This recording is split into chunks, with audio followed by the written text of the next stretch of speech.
시청자 여러분 안녕하십니까? 월요일 뉴스온 시작합니다. 민주당이 대법관을 14명에서 26명으로 증원하는 내용을 포함한 사법개혁안을 공식 발표했습니다. 정청래 대표는 이른바 4심제 논란을 부른 재판소원 제도에 대해선 별도의 법안을 발의해 당론 추진하겠다고 밝혔습니다. 국회 취재기자 연결합니다. 박정현 기자. 네, 국회입니다. 네, 우선 민주당의 사법개혁안 어떤 내용이 담겼는지 정리해 주시죠. 네, 민주당 정청래 대표가 조금 전 사법개혁 6대 의제를 직접 발표했습니다. 대법관을 기존 14명에서 26명으로 늘리고 대법관 추천위원회 구성을 다양화, 법관 평가제 도입 등 내용이 골자입니다. 현재 대법관들의 남은 임기를 고려할 때 이재명 대통령은 재임 동안 모두 22명의 대법관을 임명할 수 있게 됩니다. 최종 심인 대법원 판결을 헌법소원으로 다시 한번 다퉈볼 수 있도록 하는 논란의 재판소원 제도는 이번 민주당 사법개혁특별위원회 안에는 포함되지 않았지만 별도 법안으로 추진하기로 했습니다. 정 대표는 현재 김기표 의원 등 개별 의원들이 발의한 법안에 공론화를 거쳐 지도부 의견으로 당론 추진하겠다는 의사를 밝혔습니다. 조희대 대법원장을 향해서도 거듭 날을 세웠는데요. 어느 상황에도 중립을 지켜야 하는 사법부가 대선에 개입한 정황이 드러났다며 개혁에 반대하는 건 정치적 이해관계로 불공정한 판결을 하겠다는 것과 다를 바 없다고 주장했습니다. 국민의힘은 민주당의 사법개혁안은 사법 장악을 노린 계약이라고 맹비난했습니다. 최보윤 수석대변인은 논평에서 개혁이란 이름을 내세웠지만 실상은 이 대통령 사법 리스크에 대한 분풀이라며 사법부 목줄을 쥐려는 시도라고 쏘아붙였습니다. 대법관 임기가 대통령보다 긴 6년인 점을 고려하면 사실상 삼권 분립 붕괴나 다름없다며 재판 소원제도 역시 헌법 질서를 뒤흔드는 위험한 시도라고 강조했습니다. 네, 2주차에 접어든 국감 상황도 살펴보겠습니다. 여야의 최대 격전지 법사위에선 오늘 감사 대상이 어딘가요? 네, 법사위 오늘 서울중앙지방법원과 서울고등법원 등 전국 각급 법원에 대한 국감을 진행 중입니다. 이재명 대통령 재판 문제가 최대 화두인데 민주당은 서울고법 등을 상대로 이재명 대통령 선거법 파기환송심 선고가 유례 없이 빠르게 진행됐다며 경위를 따져 물었습니다. 국민의힘은 반대로 국민 관심이 높은 사안은 신속한 재판이 법원의 책무라며 이 대통령 재판 중단 문제로 맞불을 놨습니다. 추미애 법사위원장의 회의 운영을 두고도 또 한 번 충돌이 빚어졌습니다. 국민의힘은 추 위원장이 야당 법사위원들은 겁박하고 여당엔 발언권을 수시로 준다며 야당이 정권을 되찾으면 추 위원장은 보수의 어머니가 아닌 할머니로 자리를 옮길 거라고 비꼬았습니다. 앞서 국민의힘 추 위원장의 일방적 의사진행에 항의하며 이른바 추미애 방지법을 추진하겠다고 밝혔는데 민주당 나경원 방지법으로 응수했습니다. 남편이 춘천지방법원장으로 근무 중인 나 의원이 해당 법원 국감에 나서는 건 이해충돌이라는 건데 나 의원은 민주당 주장엔 동의할 수 없지만 오해 소지를 줄이겠다며 자진이석했습니다. 민주당은 또 추후 국민의힘이 위원장석을 점거하는 등 회의 진행을 방해하면 형사 고발도 주저하지 않겠다며 강경 대응을 예고했습니다. 네, 다른 국감 상황도 짚어보겠습니다. 김현지 대통령실 부속실장의 출석 문제 여전히 논란이라고요? 네, 산림청 등을 대상으로 진행되고 있는 농해수위 국정감사 김인호 산림청장 임명에 김현지 부속실장이 관여했느냐는 의혹으로 여야가 세게 충돌했습니다. 국민의힘은 김 청장이 국민추천제도를 활용해 셀프 추천했고 추천서에 이재명 대통령과 김현지 실장 등과 인연을 부각했다며 당시 총무비서관으로서 인사를 총괄했던 김 실장을 증인으로 채택해야 한다고 주장했습니다. 김현지 실장과는 성남의제 21대부터 친분이 있었던 것으로 알고 있습니다. 그죠? 김현지 개인의 인연과 보훈 차원에 이루어진 거 아니냐라는 합리적인 의심을 하는 거예요. 민주당은 김 청장이 본인을 직접 추천한 거라면 김 실장이 관여됐다는 의혹은 더더욱 헛소문인 게 확인된 거라고 맞받았습니다. 그런 식으로 따지면 한도 끝도 없다. 여기 윤석열과 인연이 있는 분들 인사특혜 받았다고 주장하면 뭐라고 얘기를 하겠습니까? 국민의힘은 이번 국감 6개 상임위에서 김현지 실장의 증인 출석을 압박하고 있습니다. 국감장 밖에서 새로운 의혹도 제기됐습니다. 국민의힘 박정훈 의원은 오늘 기자회견에서 김현지 부속실장이 이재명 대통령 위기 때마다 휴대전화를 바꿔왔고 특히 이번 국감 시작 당일엔 2번이나 교체했다며 증거인멸 행위로 볼 수 있다고 주장했습니다. 민주당은 거듭된 야당 공세에 스토킹이나 다름없다며 방어 전선을 치는 한편 국민의힘 장동혁 대표의 윤석열 전 대통령 면회로 역공에 나섰습니다. 민주당은 오후 국회에서 당 차원 규탄 대회를 열고 장 대표가 제2의 내란을 획책하고 있다며 당대표직과 의원직에서 사퇴하라고 촉구했습니다. 장 대표 면회를 두고 국민의힘 내부에서도 국감 기간 여당 공세거리가 산적한 상황에서 부적절했다는 의견이 나오는데요. 다만 송원석 원내대표는 장 대표가 전당대회 약속을 했던 사안인 만큼 있을 수 있는 일이라며 특별히 문제점을 느끼진 못한다고 언급했습니다. 지금까지 국회에서 전해드렸습니다. 한국과 캄보디아 당국은 오늘 범죄 조직의 고문 끝에 숨진 20대 한국인 대학생에 대한 공동 부검을 진행하고 있습니다. 부검을 통해 구체적인 사망 원인과 고문 실상이 밝혀질지 주목되는데요. 캄보디아 특파원 연결해서 자세히 알아보겠습니다. 김다연 기자. 네, 캄보디아 프놈펜입니다. 네, 지금 현장 상황 어떻습니까? 네, 이곳은 캄보디아 프놈펜의 공공장례식장 겸 화장시설인 턱틀라 사원인데요. 지난 8월 초 캄보디아 범죄단지에서 고문 끝에 숨진 대학생 박모 씨의 시신이 안치된 이곳에서 오늘 오전부터 4시간 넘게 부검이 이어졌습니다. 조금 전 관계자들이 화장터를 향해서 기도를 하는 모습이 포착이 됐고요. 이어서 화장터 위로 연기가 뿜어져 나오는 모습도 볼 수가 있었습니다. 앞서서는 우리 경찰과 캄보디아 경찰 또 대사관 직원 등이 줄줄이 입장하는 모습이 카메라에 담겼습니다. 이 부검 시간이 가까워질수록 현지 경찰이 폴리스 라인을 더 넓게 치면서 취재를 제한하기도 했습니다. 혹시 오늘 부검 얼마나 걸릴지 좀 알 수 있을까요? 예, 나중에 알려드릴 겁니다. 부검 절차 혹시 어떻게 진행되나요? 예, 그것도 제가 아직 캄보디아는 문화적으로 부검을 꺼리고 기술 숙련도도 낮아서 우리 경찰과 함께 부검을 진행했습니다. 한국과 캄보디아 당국은 박 씨의 구체적인 사망 원인을 비롯해서 범행 수법과 장기 적출 등 추가 범행 가능성까지 확인할 계획입니다. 현지 포렌식 경찰은 YTN 취재진에게 한국의 부검위가 꼼꼼하게 진행하고 있어서 시간이 소요됐다며 곧장 결과를 발표할지는 양국의 협의가 필요한 사항이라고 밝혔습니다. 우리 경찰은 부검이 종료되면 신속히 화장 등 절차를 거쳐서 유해가 송환될 수 있도록 캄보디아 측과 협조할 예정이라고 밝힌 바가 있습니다. 숨진 대학생 박모 씨는 지난 7월 통장을 비싸게 사준다는 모집책에게 속아서 캄보디아로 왔다가 8월 초쯤 숨진 채 발견이 됐습니다. 경찰은 박 씨를 캄보디아로 보낸 모집책 홍모 씨와 배후 조직이 박 씨의 대포 통장에서 몰래 돈을 빼낸 것으로 의심을 하고 있습니다. 이들이 범죄 수익금을 가로챈 걸 현지 조직원들이 알아채고 박 씨를 고문해 돈을 받아내려다가 살해까지 했다는 것이 경찰의 판단입니다. 앞서 현지 캄보디아 경찰은 검안을 통해 사망 원인을 고문에 인한 심장마비라고 판단했습니다. 지금까지 캄보디아 프놈펜에서 YTN 김다현입니다. 경찰이 캄보디아에서 송환된 피의자 64명 가운데 59명에 대해 구속영장을 신청하는 등 수사를 이어가고 있습니다. 또 해외에서 실종되거나 납치된 국민과 관련한 수사를 하는 TF팀을 만들기로 하는 등 전담 수사팀도 꾸리기로 했습니다. 현장 최 기자 연결해서 자세한 내용 들어보겠습니다. 윤태인 기자. 네, 경찰청 앞입니다. 네, 경찰이 캄보디아 송환자 대부분에 대해서 구속영장을 신청했죠. 네, 경찰은 송환 피의자 64명 가운데 59명에 대해 구속영장을 신청했습니다. 경찰은 이 가운데 검찰이 58명에 대해서는 영장을 청구하고 1명은 불청구에 석방했다고 밝혔습니다. 경찰은 나머지 5명 가운데 1명은 이미 발부된 구속영장을 집행했고 4명은 영장을 신청하지 않아 석방했는데요. 이에 따라 송환자 64명 가운데 5명이 석방됐습니다. 지역별로 보면 충남경찰청이 45명 전원 구속영장을 신청했고 경기북부경찰청은 수사 중인 15명 가운데 11명에 대해 영장을 신청했습니다.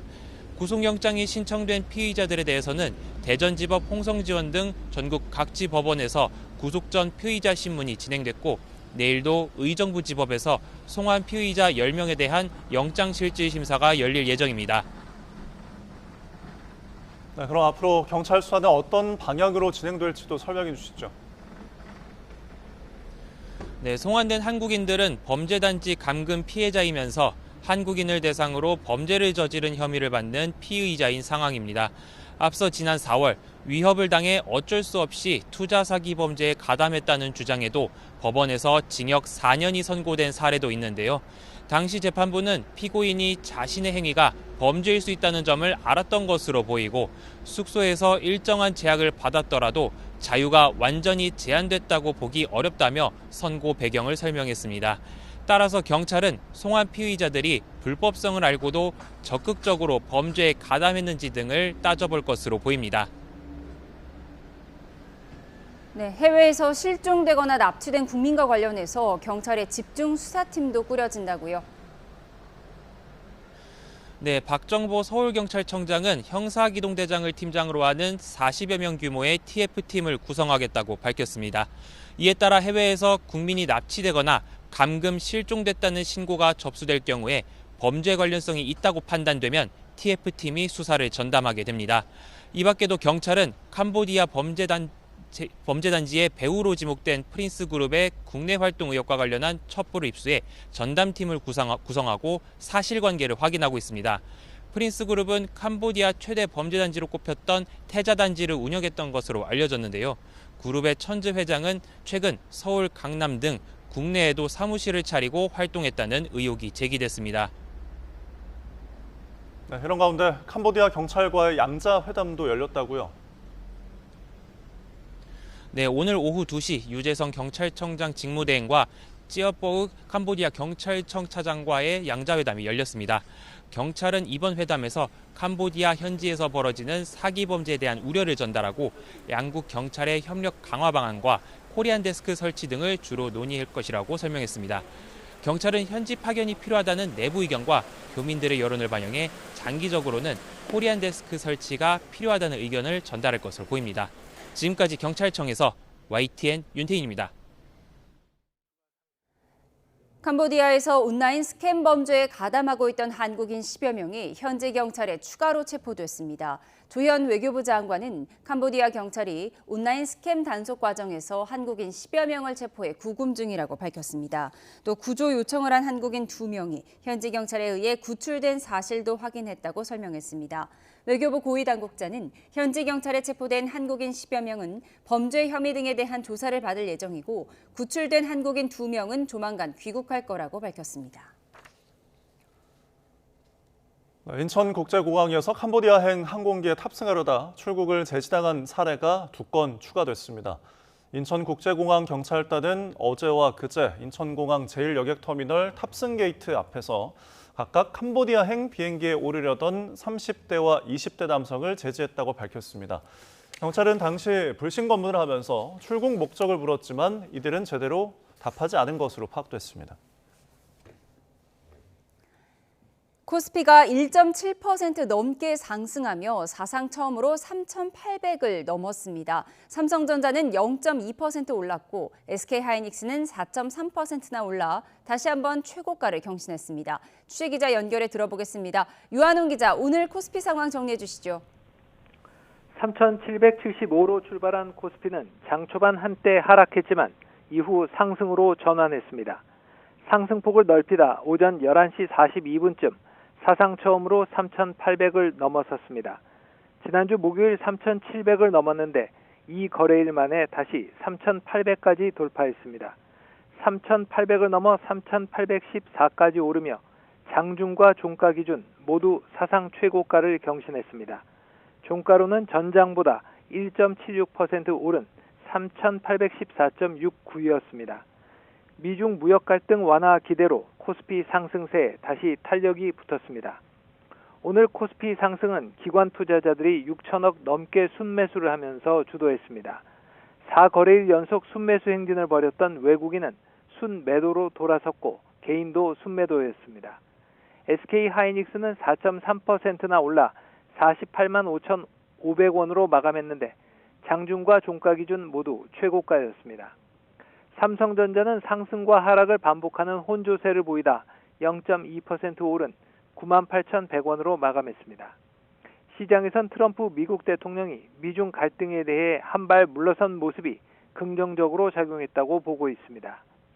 트럼프 대통령은 중국이 미국을 위해 뭔가를 한다면 관세를 낮출 수 있다고 언급한 것으로 로이터 통신이 보도했습니다. LG 에너지 솔루션을 제외한 시가총액 상위 종목 대부분 상승했습니다. 코스닥도 1.8% 이상 상승한 875로 마감했습니다. 외국인과 기관이 순매수를 하면서 지수가 상승했고 개인 투자자들은 순매도를 했습니다. 원달러 환율은 1,422원으로 출발해 완만한 하락세를 보이다 장 후반 다시 상승하고 있습니다. 1,417원까지 내려갔다가 현재는 1,420원을 기록 중입니다. 지금까지 YTN 유환홍입니다. 민중기 특별검사가 최근 특검팀을 둘러싼 논란에 대해 직접 입장을 표했습니다. 민특검은 미공개 정보 이용 주식 거래 의혹에 대해선 논란에 죄송하다면서도 위법 사항이 없다고 강조했습니다. 취재기자 연결해서 자세한 내용 들어보겠습니다. 임예진 기자. 네, 김건희 특검 사무실에 나와 있습니다. 네, 민중기 특검이 최근 불거진 의혹에 대한 입장을 직접 냈다고요? 네, 민중기 특검은 오늘 언론 공지를 통해 자신을 둘러싼 주식 거래 논란에 대해 직접 사과했습니다. 다만 주식 취득과 매도 과정에서 미공개 정보 이용 등 위법 사항은 없었다는 점을 분명히 했습니다. 그러면서 15년 전 있었던 개인적인 일로 현재 진행 중인 특검 수사가 영향을 받아선 안 된다며 묵묵히 특별검사로서의 소임을 다하겠다고 덧붙였습니다. 이후 특검 관계자는 기자들과 만나 비상장 주식에 수천만 원을 투자한 게 석연치 않다는 지적에 대해선 민특검 동창이 네오세미테크 주식을 소개해줘 당시 동창 20-30명이 함께 투자한 거로 안다며 경위를 설명했습니다. 앞서 민특검은 부장판사 시절 동문이 대표로 있는 회사 주식 거래를 통해 억대 수익을 봤는데 지인을 통해 미공개 정보를 입수한 게 아니냐는 의혹이 제기됐습니다. 네, 그리고 오늘 있었던 특검의 압수수색 소식 전해주시죠. 네, 김건희 특검팀은 오늘 오전부터 김승희 전 대통령실 의전 비서관의 자녀 학교폭력 무마 의혹과 관련해 압수수색을 벌였습니다. 대상은 성남교육지원청 학폭위 간사의 전현 근무지와 사건 당시 관계된 장학사가 지금 재직 중인 가평교육지원청까지 모두 3곳입니다. 김 전 비서관에 따른 지난 2023년 같은 초등학교 학생을 여러 차례 폭행해 전치 9주의 상해를 입혔지만 학폭위에서는 학급 교체 수준의 약한 처분이 내려졌습니다. 이후 김건희 씨가 당시 교육부 차관과 통화한 사실이 알려지면서 김 씨가 사태 무마에 관여한 게 아니냐는 의혹이 제기됐습니다. 특검은 이와 관련해 지난달 성남교육지원청 학폭위 간사를 상대로 참고인 조사를 진행하기도 했습니다. 네, 이배용 전 국가교육위원장의 조사는 또 불발이 됐다고요? 네, 오늘 예정됐던 조사는 이 전 위원장 측이 건강상의 이유로 불출석 사유서를 내면서 성사되지 않았습니다. 이 전 위원장 측은 전날 발목 골절로 응급수술을 받아 조사에 응하기 어렵다는 의사를 밝혔는데요. 그러면서 회복이 되는 대로 성실히 조사에 응하겠다고 전했습니다. 특검은 방문 조사는 고려하지 않고 있다면서도 경우에 따라 피의자로 전환할 수 있다고 언급했습니다. 특검은 이 전 위원장이 윤 전 대통령 부부에게 금거부기를 주고 공직을 청탁했다고 의심하고 있습니다.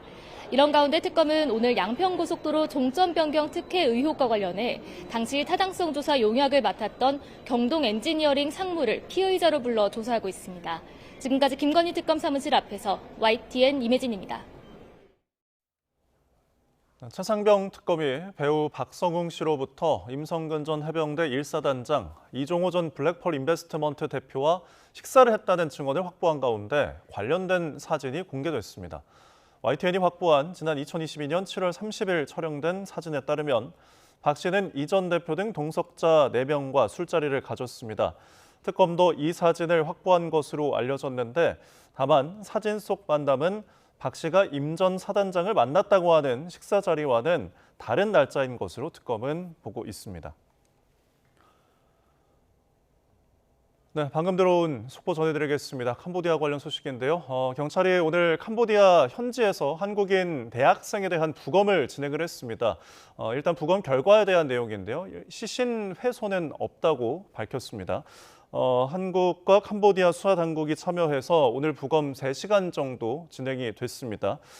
경찰은 고문 끝에 숨진 한국인 대학생 시신의 훼손이 없고 정확한 사인 확인을 위해서 국내에서 별도로 조직검사 등을 진행할 예정이라고 밝혔습니다. 또한 캄보디아 측의 협의를 거쳐서 시신을 신속하게 국내로 송환할 예정이다라고 밝혔습니다. 다시 한번 전해드리면 조금 전에 캄보디아 현지에서 우리 한국인 대학생의 대학생 이 시신에 대한 부검이 종료가 되었고요. 고문 끝에 숨진 이 대학생은 시신은 훼손이 된 것이 없다고 경찰이 밝혔습니다. 송환 후에 조직검사 등을 더 자세히 진행하겠다는 경찰의 내용이 있었습니다. 자세한 경찰의 브리핑 내용은 더 들어오는 대로 전해드리겠습니다. 네, 고 김하늘 양을 초등학교에서 흉기로 무참히 살해한 혐의로 기소된 명재환에게 재판부가 무기징역을 선고했습니다. 사전에 범행을 치밀히 계획했고 범행 당시에도 행위 통제 능력이 결여된 것으로 보이지 않는다며 심신미약으로 볼 수 없다고 판단했는데요. 자세한 내용 추 기자 연결해서 들어보겠습니다. 김기수 기자, 고 김하늘 양을 살해한 혐의를 받는 명재환에게 무기징역이 선고됐죠? 네, 대전지방법원은 오늘 고 김하늘 양을 살해한 혐의로 기소된 명재환에게 무기징역을 선고했습니다. 사건 발생 8개월 만에 명 씨에 대한 1심 선고가 내려진 겁니다. 재판부는 우선 명 씨가 범행 장소와 범행 대상을 물색한 점, 살해 방법을 찾아본 점, 범행 이후에도 피해자의 휴대전화를 파손하고 문을 잠그는 등 행위 통제 능력도 있는 것으로 보인다고 설명했습니다. 이 범행 결심 전 정신질환이 영향을 미쳤을 가능성이 있더라도 범행 당시에 사물 변별 능력이나 행위 통제 능력이 부족하다고 보기 어렵다며 심신미약을 인정하지 않았습니다. 특히 통제 능력이 미약했더라도 형을 감경하지 않는 것이 타당하다며 명 씨와 변호인 측의 주장을 받아들이지 않았습니다. 또한 명 씨가 최후 진술에서 유족에게 사과하고 수차례 반성문을 작성했지만 유족들은 여전히 사건 당일의 시간이 멈춰 있다며 피해 회복으로 보이는 노력은 없었고 명분도 모른 채 생명을 고통스럽게 잃은 피해자의 고통은 그 어떤 것으로도 회복할 수 없다고 설명했습니다. 재판부는 가장 안전해야 하고 보호받아야 하는 장소에서 잔혹한 사건이 발생한 점, 자신의 상황에 대한 불만을 제압하기 쉬운 연약한 피해자에게 표출한 점이 비난의 가능성을 키웠다고 봤습니다. 이 범행이 피해자 측에 미칠 영향을 고려해 사회로부터 영구히 격리해야 한다며 무기징역을 선고하고 위치 추적 전자장치 부착 30년을 명령했습니다. 다만 수사나 범죄 경력, 징계 전력이 없는 점, 반사회적 성향으로 보이지 않는 점과 교화나 개선 가능성이 없다고 찾아보기 어렵다고 판정하기는 어렵다고 판단해 사형을 선고하지 않았습니다. 지금까지 전국구에서 YTN 김기수입니다.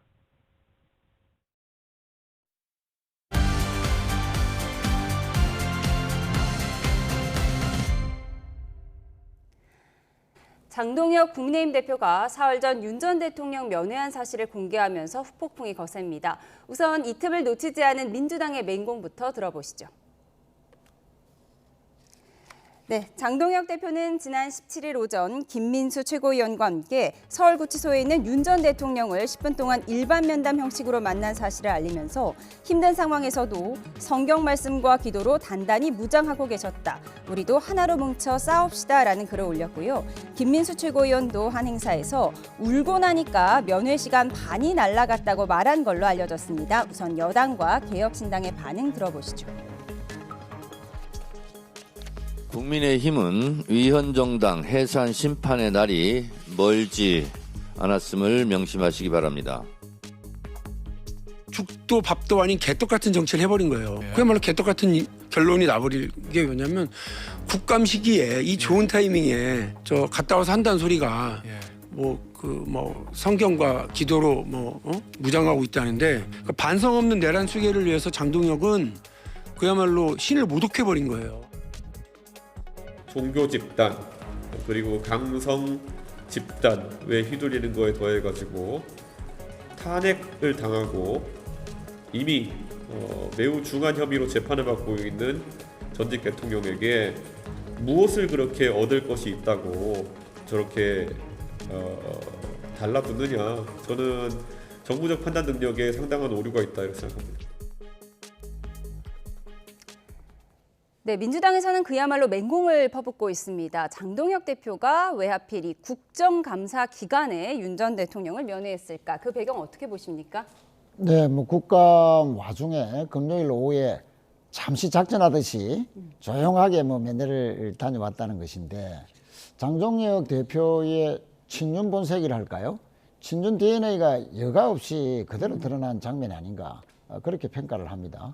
실제 또 페이스북에 아까 소개가 되었습니다만 자유대한민국을 위해서 힘을 합치자라고 했는데 아니 자유민주주의를 근본을 흔드는 쿠데타, 친위 쿠데타, 내란 그것으로서 지금 전직 대통령이 재판을 받고 있는데 아니 그분과 함께 힘을 합쳐서 자유대한민국을 수호하자 이게 어떤 그 황당한 주장입니까? 아니 내란범이자 자유민주 질서를 근본적으로 위협한 분이 윤석열 전 대통령 아닙니까? 그분하고 힘을 합쳐서 뭘 어떻게 하자는 것인지 쿠데타라도 다시 일으키자는 것인지 아무리 지지자를 향한 뭐 관리 차원에서 면회를 했다고 하더라도 이 도가 지나친 뭐 판단 아닙니까? 우리가 하나로 뭉쳐서 윤석열 대통령과 하나로 뭉치자 이것을 이해하고 동의할 만한 국민들이 과연 얼마나 있겠습니까? 그래서 장동혁 대표의 이런 면회는 그 면회 이상의 방금 그 메시지 그 자체로서 앞으로 이 우경화된 또 친윤 강성 지지층에게만 휘둘리는 장동혁 대표의 앞으로의 지도력이 상당히 우려된다. 국민적으로 여러 가지로 아마 지적을 많이 받을 수밖에 없는 그런 면회가 아니었나 그렇게 평가합니다. 예, 부적절한 면회였다라고 지적을 하셨는데요. 전당대회 과정에서 한 약속을 지킨 차원이라고 했지만 부적절한 처사였다는 당내 비판도 나왔는데요. 국내임 단체 메신저에는 그만하시라며 사실상 장동혁 대표의 사퇴를 촉구하는 글까지 올라왔다고 합니다. 화면 보시죠. 국내임 김재섭 의원은 단체 대화방에 꼭 그렇게 했어야 했나 무책임하고 부적절한 처사다라고 글을 올린 데 이어 정성국 의원도 대표가 국민의힘을 나락으로 빠뜨리는 데 책임을 져야 한다고 가세했습니다. 친한계 인사들은 여당에 먹잇감을 던져주는 해당 행위라고 목소리를 높였는데요. 들어보시죠. 장동혁 대표는 그 이른바 강경보수, 극우보수 뭐 이런 분들을 껴안고 싶겠죠. 네, 윤석열 전 대통령 변호사 2명이 장동혁 그렇죠. 대표를 비판을 했는데 비판한 게 왜 장소 변경 접견을 안 하고 잡범들과 함께 일반 접견을 했느냐. 그 변호인단은 일반 잡범들과 섞여서 이게 뭐 한 거냐, 별 볼 일 없었다 이런 주장인 거고 그 반대쪽에서 장동혁, 김민수 두 분이 주장하는 것은 눈물의 상봉이었고 성경과 기도로 무장하고 있더라. 두 개의 톤이 완전히 다르잖아요. 그렇죠. 예. 하지만 대표적인 친윤계인 김민전 의원 이들을 겨냥해서 아무 일도 아닌 걸 우리 스스로 긁어부스러 만들 필요가 없다. 또 면회를 다녀온 김민수 최고위원은 지체 높은 의원님들 제대로 된 화력은 자유대한민국을 해체하는 민주당이 쏟으라고 반발했습니다. 송원석 원내대표는 장동혁 대표의 개인적인 일이라고 선을 그었는데요. 개인적으로 있을 수 있는 일이라고 생각을 합니다. 그리고 전당대회 때 아마 장 대표가 수차례 이제 약속을 했었던 사항이기 때문에 조용히 다녀왔던 것 같고.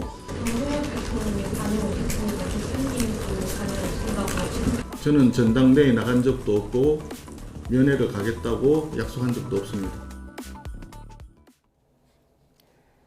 네, 장동혁 대표가 SNS를 통해서 지난 17일 윤 전 대통령을 접견하고 온 사실을 공개했는데 일반 접견 방식을 통해서 10분 동안 접견을 했습니다.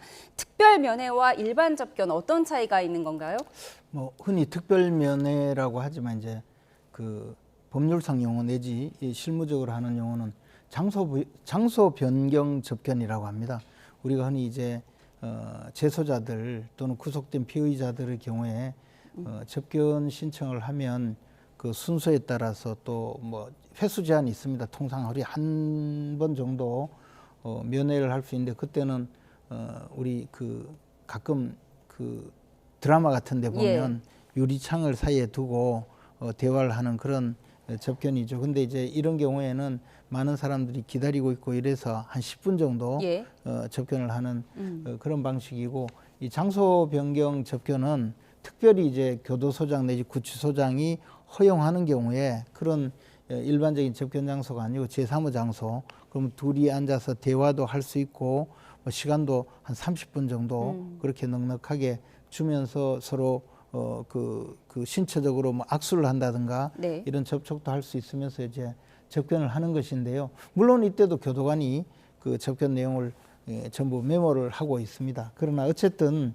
이런 경우에 조금 자유롭게 대화를 할 수 있는데 아마 뭐 그런 면에서 전직 대통령과 또 제1야당의 대표가 만났는데 그냥 일반적인 접견만 한 것 아니냐 이런 비판을 한 것이죠. 그런데 장동혁 대표나 김민수 최고위원의 경우에는 실제로 그 이전에 장소 변경 접견 이른바 특별면회 신청을 했었는데 수사기관 내지 구치소장으로부터 거절당했어요. 그래서 허가가 되지 않아서 그 다음에는 그냥 일반 접견을 통해서 접견을 했다. 뭐 그런 내용입니다. 이것은 사실 그 장동혁 대표는 당초에 그 장소 변경 접견을 통해서 좀 상세하고도 구체적으로 윤석열 대통령과 그 의사소통을 하고 싶어 했는데 뭐 그것이 받아들여지지 않으니까 이렇게 일반 접견을 한 것인데요. 저는 이 내용 자체가 문제가 된다고 생각하지도 않고 네. 또 장동혁 대표는 제가 출마했던 그 전당대회 과정에 윤석열 전 대통령을 빠른 시일 내에 접견을 하겠다라고 공개적으로 약속을 했습니다. 그리고 그에 대해서 또 많이 공감하는 분들은 장동혁 대표를 지지하는 의사표시도 실제 했거든요. 그렇기 때문에 장동혁 대표가 이 윤석열 전 대통령을 그 면회하는 그런 개인적인 정치 행위를 한 것인데 그 과정에서 사실 저도 만약에 우리 최고위에서 뭐 결정을 해서 최고위원 전원이 참석하는 그런 결정이 있었다면 저도 당연히 따라갔을 텐데 저는 이번 그 장동혁 대표와 김민수 최고위원이 윤석열 전 대통령을 접견하는 내용을 알지 못했습니다. 그래서 아마 두 분이 개인적인 정치적인 의사결정에 따라서 접견한 것으로 알고 있습니다. 예, 장동혁 대표의 윤석열 전 대통령 면회에 대한 두 분의 의견을 들어봤습니다. 그런가 하면 캄보디아에 감금됐던 우리 국민을 전세기로 이용해 데려온 것을 두고 정치권 공방이 이어지고 있습니다. 국민의힘은 이번 송환을 보여주기식 쇼라고 비판했고 민주당은 국민 보호가 우선이라며 맞서고 있는데요. 3명을 구출했다고 밝힌 김병주 최고위원 눈물까지 흘렸는데 어떤 사연일까요? 네, 사성 장군 출신의 김병주 의원, 지난 주말 캄보디아에 있던 우리 청년 3명을 구출했다며 첩보 영화를 찍는 심정으로 구출 작전을 펼쳤다고 적었는데요. 이에 한 캄보디아 교민이 실제 구조는 현지 교민들이 조용히 진행해 왔으며 김 최고위원은 단 이틀 일정으로 방문한 것이라며 정치인의 쇼맨십은 교민을 죽이는 일이라고 반박했습니다. 게다가 김 의원이 공개한 사직 속 인물은 피해자가 아니라 용의자에 가까운 사람이라고 전했습니다. 국내인 김성태 전 의원의 목소리 들어보시죠. 그 구출한 그 청년을 한번 보시오. 온몸에 문신이 이루어져가지고 단순하게 정말 이 불법 사기 집단의 게임에 고액 그냥 벌이에 이렇게 게임에 넘어가지고 그런 선량한 청년으로 비춰지냐 이거예요. 그걸 갖다 성과 실적으로 이렇게 포장해가지고 하면은 본질은 따로 있다는 거죠, 여전히. 네, 이 같은 정치 쇼 논란에 김병주 민주당 의원은 눈물을 흘렸는데요. 어떤 사연일지 들어보시죠. 절박함으로 했습니다. 어떻게 정치적이겠습니까? 정치인의 첫 번째 임무는 국민의 생명을 지켜내는 겁니다. 그것을 했을 뿐입니다. 왜곡하지 않았었으면 좋겠습니다.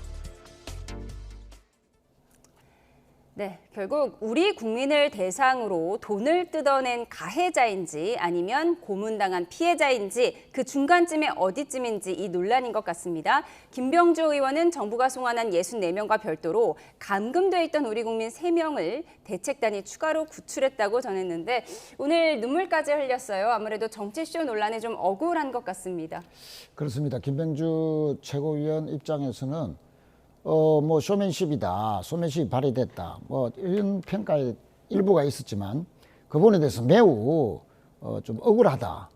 또 그 짧은 기간이었지만 아침에 이제 라디오 방송에 나와서 그 과정을 구출하는 과정을 제가 상세하게 다 들었는데요.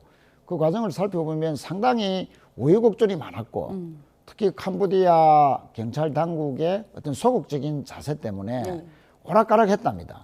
그 특히 이제 급습을 하자라고 이제 제안을 했는데 거의 들어줄 듯 하다가 오후 4시쯤 돼서는 이게 경찰위원회를 소집해서 실제로 그 급습까지 하기까지는 3주간이나 걸린다라는 소식까지 들렸다. 그런데 그 뒤로 이제 본인이 알고 있는 고위 관료라든지 국회의원이라든지 여러 다방면의 채널을 다 가동을 해서 밤 8시 반경에야 이제 경찰위원회가 긴급적으로 소집되고 바로 이어서 이제 급습을 해서 그 구출 서명을 했는데 실제 이 대책단장으로 캄보디아 간다는 소식을 듣고 네. 김병주 최고위원회 남양주 그 지역구에 있는 주민의 어머니가 그 구출된 청년의 어머니가 절절하게 호소해서 우리 아들을 좀 구해달라 하는 그런 긴급 요청까지도 받고 그 우여곡절을 겪어서 겨우 이제 그 청년을 구출하고 또 구출하다 보니까 그 2명까지 같이 있었던 거죠. 그래서 이제 3명을 극적으로 구조를 했다 하는 것인데 그 과정에서 이게 이제 캄보디아 당국 경찰 특히나 이 범죄 조직으로부터 정보가 노출될 가능성까지도 있었다라는 것이죠. 그래서 처음에 한인협회에서 그런 뭐 쇼맨십 이야기가 일부 나왔지만 한인협회의 도움도 일부 있었답니다. 처음부터 공조체제를 했는데 어느 중간에 이제 이 급습하는 그 과정에서 캄보디아 경찰이 여러 채널을 다 가동하다 보면 정보가 새어서 그 사람들이 도주할 우려도 있기 때문에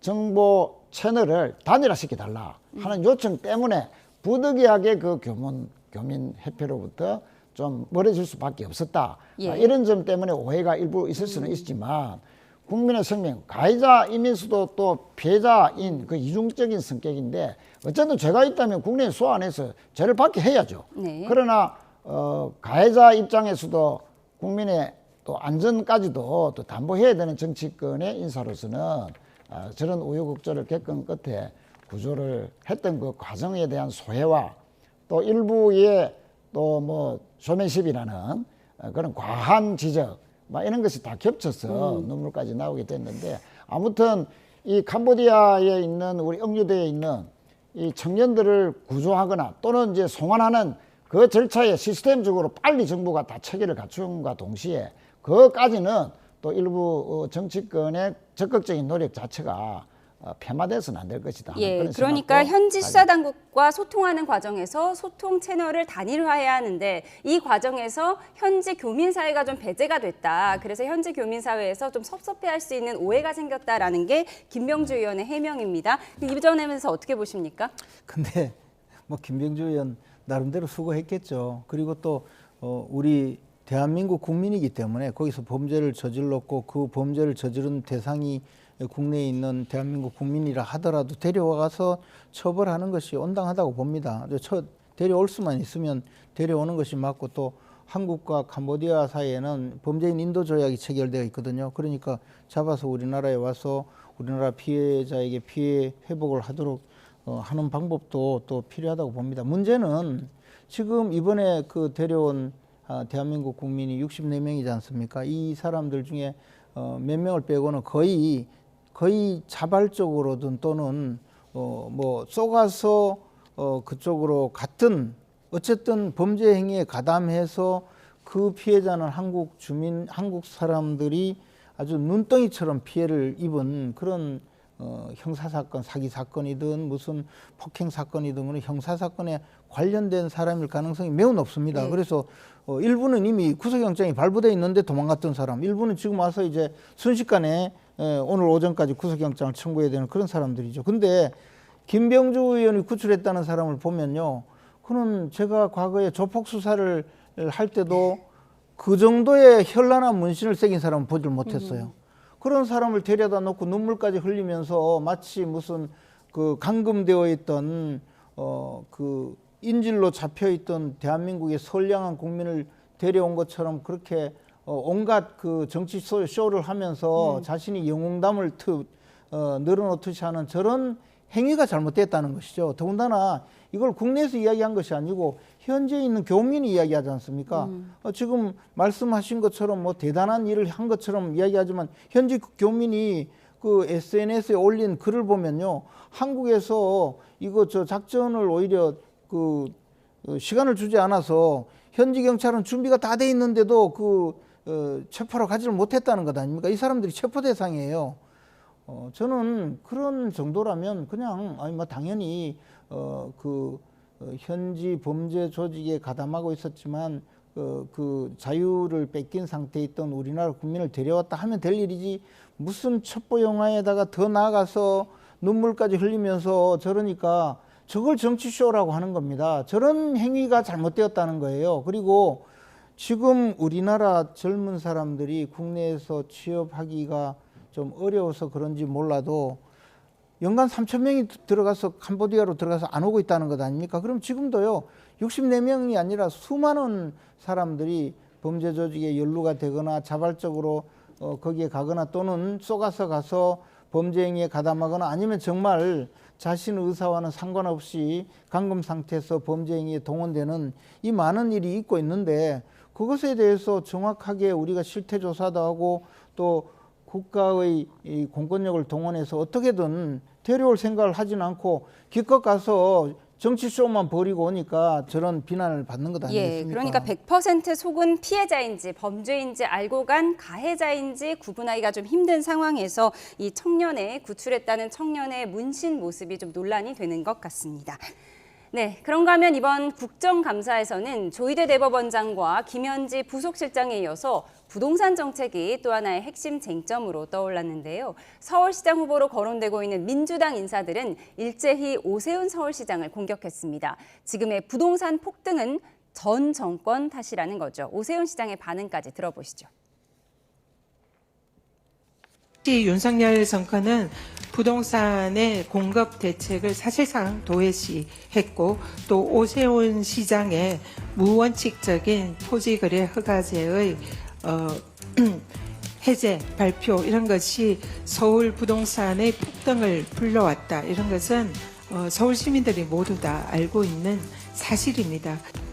저는 서울시를 좀 주목했으면 좋겠다. 야당이 책임지고 있는 그럼 서울시는 잘하고 있냐, 이런 거를 한번 들여다봤으면 좋겠는데, 제가 주목하고 있는 건 헌인마을 재개발 사업인데 과도한 규제가 아닌가 그런 생각을 하고 있습니다. 토지거래 허가구역으로 지정하기 전에는 구두로 유선상으로 발표 직전에 연락이 와서 일방적인 통보를 받은 셈입니다.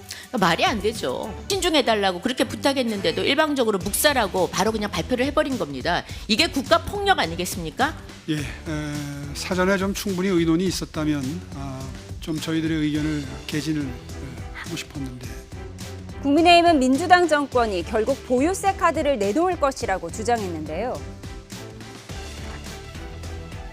한마디로 부동산 테러입니다. 가진 자와 못 가진 자를 갈라치는 정책. 이제 남은 것은 세금 폭탄입니다. 제발 냉장고가 아니라 부동산을 부탁합니다. 입만 열면 거짓말식의 국민의힘의 무차별적인 정치 공세로 불안 심리와 공포가 확산되고 있습니다. 논의를 하고 있다거나 그런 것은 사실이 아닙니다. 네, 서울시장 출마를 염두에 둔 민주당 인사들은 이 부동산 정책에 민감할 수밖에 없는데요.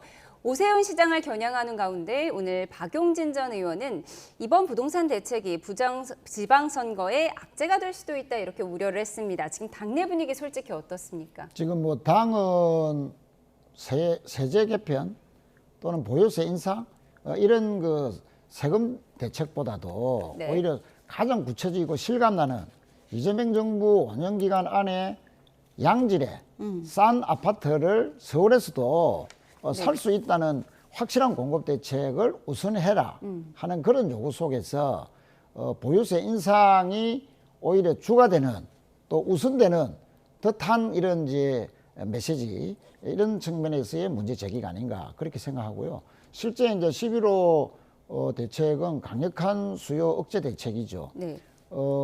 특히 강남을 중심으로 했던 이 부동산 가격, 집값이 폭등이라고 표현될 정도로 아주 오래 들어서 본격적으로 상승하기 시작했는데, 이것이 일부 강남 지역을 이상 넘어가서 서울 전역으로 확산될 기미가 보였지 네. 않습니까?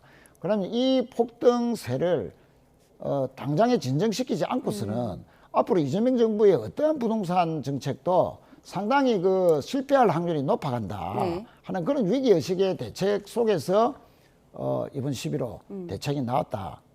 그런 측면에서 지금 당장 뭐 꽁꽁 얼어붙은 부동산 시장만 보더라도 오늘 상황만 보더라도 당장에는 성공한 거 아니냐 그런 거죠. 그러나 이것으로 완결되는 것은 아니고 강력한 공급 대책, 실감나는 공급 대책에 이어서 또한 그 또 다른 공급 대책의 일환으로서도 보유세 인상이나 대신에 매물을 좀 내놔야 되니까 보유세를 인상한다고 해서 바로 매물이 되는 게 아니고 견디지 못할 분들이 팔 수 있는 여건, 거래세라든지 또는 이제 양도세라든지 이런 것은 현실적으로 또 낮춰주는 이런 속에서의 세제 합리화 대책이 함께 이루어져야 되는데 당은 아무래도 세금에 조금 민감하다 보니까 추가적인 공급 대책을 우선시해라 네. 하는 그런 요구고 정부는 이렇게 세제 개편, 보유세 인상이라도 할 수 있다 하는 그런 이제 메시지를 계속 흘림으로써 11호 규제 대책의 실효성을 높이기는 그런 그 부동산 심리 조정의 한 그 방편이 아닌가. 예. 그래서 이 양 정책은 동시에 되든지 아니면 추가적인 공급 대책이 우선되면서 보유세 인상 등은 뒤따를 것으로 그렇게 보고 있습니다. 아직 보유세 카드는 가시화된 건 아니고 지금 대출 규제를 확 조였다는 점, 지금 이 점을 놓고 국민의힘에서는 일제히 이번 부동산 대책을 비판하고 있는 상황이고요. 민주당 내에서는 좀 지역구마다 의원들 또 인사들의 입장이 조금씩 다른 것 같습니다. 예를 들어서 지금 박용진 전 의원 같은 경우에는 강북구에 이제 근거를 두고 있기 때문에 왜 강북구는 집값 많이 안 올랐는데 우리까지 규제 지역에 포함됐는지 좀 부적절하다 이런 비판을 하기도 했습니다. 근데 이제 민주당이 과거에도 민주당이 집권할 때 문재인 정권 또는 그 앞에 노무현 정권 때는 항상 서울의 주택 가격이 폭등을 했죠. 그리고 지금 뭐 그 윤석열 정권 핑계를 대거나 하는데 그 앞에 박근혜 정권이든 윤석열 정권이든 집값이 아주 안정화된 시기였어요. 그리고 그 당시에는 대부분 주택 그 정책이 그 공급 위주로 짜여졌습니다. 그래서 재건축, 재개발도 절차를 완화하고 빨리 재건축을 할 수 있도록 많은 행정 규제를 완화하고 층고라든가 종상향도 좀 자유롭게 허용해주는 이런 방식을 진행을 했었는데 서울시장도 박원순 시장 시절에는 거의 재건축을 못하도록 막았었죠. 이렇게 하다 보니까 10여 년가량 이 서울의 신규 주택 공급이 거의 차단되는 그런 상황이 되어 왔습니다. 그런데 지금 와서 무슨 과거 정권 탓을 하고 또 과거 정권 때문에 지금 집값이 오른다 이런 황당무계한 주장을 하는 저분들은 정권을 차라리 그 담당하지 말지 왜 정권을 담당해서 저런 이야기를 하는가 싶은 생각입니다. 그런데 이번에 나온 이 정책은요, 일단 집값이 오르니까 집 사지 말라고 그냥 집 사는 걸 중단시키는 정책이에요. 그러니까 주택을 사기 위해서는 그 많은 돈 수십억, 십수억 되는 이런 모든 돈을 현금으로 자기가 갖고 있는 사람만 주택을 살 수 있도록 지금 그렇게 허용하겠다는 거거든요. 그러니까 지금 현재 집권층 같은 그런 분들은 돈이 많으니까 현금 가지고 집을 살 수 있겠지만 사실 젊은 세대나 또는 집을 한번 사서 서울에서 주택을 구입하고자 하는 분들은 사실 그만한 돈이 있으면요, 그 집 걱정을 별로 안 해요. 근데 이것을 과연 대출을 어느 정도 해줄 건가 하는 것은 사실 금융기관에서 이분이 돈을 빌려가도 갚을 여력이 되는지 아닌지 심사를 해서 집을 사는 돈이든 아니든 그 대출을 해주면 되는데 이걸 확 묶어버리면 결국에는 집 사고 싶은 사람도 집을 못 사게 막아서 결국은 집 살 사람이 없으니까 집값 떨어질 것 아니냐 이런 생각이거든요. 근데 어차피 사람들은 집을 많이 보유하고 있는 사람도 자기가 그 집을 다 소유하는 것이 아니고 일부는 임대를 하기 때문에 공급으로 나오게 되거든요. 그러면 임대주택에 사는 분 또는 전세로 사는 분 또는 집을 구입하는 분 이런 분들이 각각 그 성향과 또 여력에 맞게 네. 주택을 보유하게 해야 되는데 이것을 금지를 시켜놓고 이제 와서 공급하겠다고 하면 집이 하루아침에 공급이 됩니까? 예, 국민의힘 주택을요. 장동혁 대표는 뭐 부동산 테러라는 말을 예, 쓰기도 그러니까 예를 했는데요. 들어 재건축을 해서 집을 현재 그 130% 정도로 한 30%로 저 집을 또 좀 더 세대수를 늘릴 수 있도록 공급을 하려고 하면요 한 10년 걸리거든요. 근데 지금 와서 우선 저 주택 수요를 묶어놓고 즉 집을 못 사게 막아놓고 지금부터 주택을 공급하겠다는 건 아닙니까? 주택이 하루아침에 공급이 됩니까? 네. 아니 그런 정책이 어디 있습니까? 예, 박원석 전 의원은 불가피하게 시장을 맞추시키는 정책이다 이런 표현을 쓰기도 그런데 했습니다. 방금 이제 조금 바로잡을 것은 김전 우리 최고위원께서 현금 있는 사람만 살 수 있다고 하시는데 이번 11호 그 대출 규제도 15억 이하 네. 서울의 평균 아파트 값이 15억 정도 보지 않습니까? 그 평균 가격 이하로 사는 분들은 그대로 대출이 6억이 가능합니다. 그래서 뭐 아니 현금만 근데 그걸 이제 바로 규제 잡고요. 지역을 다 확대했기 때문에 안 된다는 거예요. 그래서 바로 잡기는 뭘 바로 잡아요? 엉터리 지금 15억 말씀하시는데. 이하에 이제 집을 살 때는 6억이 가능하다. 그대로다. 오히려 이제 25억 이상은 2억으로 이제 줄었다 하는 그런 부분인데 또 전세가 뭐 다 이제 뭐 사라진다 또는 전세 매물이 없어질 것이다 하는데 집은 똑같이 있는데 집을 없애는 게 아니지 않습니까? 11호 규제 대책이. 전세는 그대로 있죠. 집을 팔았면 집을 판 그 집은 또 전세 매물이 그대로 네. 있는 건 아니겠어요? 전세 총량은 그대로다. 그런데 마치 전세가 없어질 것처럼 전세 매물이 아예 당장 사라지는 것처럼 그렇게 호도하는 것도 현실이 아니다. 예, 하는 그러니까 것이고. 민주당에서는 15억 원 이하 아파트는 6억 원까지 대출을 해주기 그렇습니다. 때문에 그렇게 대출을 다 그래서- 막은 것이 아니다라고 그래서 주장을 이제 하고 있고요. 뭐 부동산 테러라든지 이런 과한 표현을 하는 것은 결국은 부동산 안정, 아파트를 집값을 안정화시켜야 한다는 것은 주택 약자들, 집 없는 분들, 청년, 신혼부부들 이런 분들이 현실적으로 서울에서도 아파트를 살 수 있는 여건과 환경을 만들자는 게 부동산 정책 아니겠습니까? 그것 자체를 근본적으로 흔들려는 의도면 그것은 국민들의 공감이나 특히 주택 약자들의 공감을 얻기는 힘들 것이다. 예, 그러니까 민주당에서는 15억 이하 아파트는 6억 원까지 대출을 해주기 때문에 규제를 막은 것이 아니다라는 주장이고 국민의힘에서는 서울 아파트 평균값이 지금 15억 원에 달하는데 이 15억 원 이상의 아파트들 대출 못 받게 하는 것은 주거 사다리를 걷어찬 것이다 이런 양반의 주장이 있습니다. 두 분의 의견을 들어봤고요. 다음 주제 살펴보겠습니다. 김건희 특검팀의 수장인 민중기 특별검사가 자신의 주식 거래 논란이 불거진 지 나흘 만에 사과의 뜻을 밝혔는데요. 국민의힘에서는 도둑놈이 경찰청장 행세를 한다며 공세 수위를 높였습니다. 장동혁 대표의 목소리부터 들어보시죠. 도둑놈이 몽둥이 들고 설치는 것을 넘어서 경찰청장 행세를 하고 있는 꼴입니다. 개미들의 피눈물을 빨아 떵떵거리며 살고 있습니다. 그 더러운 손으로 주가 조작 사건을 수사하겠다고 가면을 쓰고 있습니다.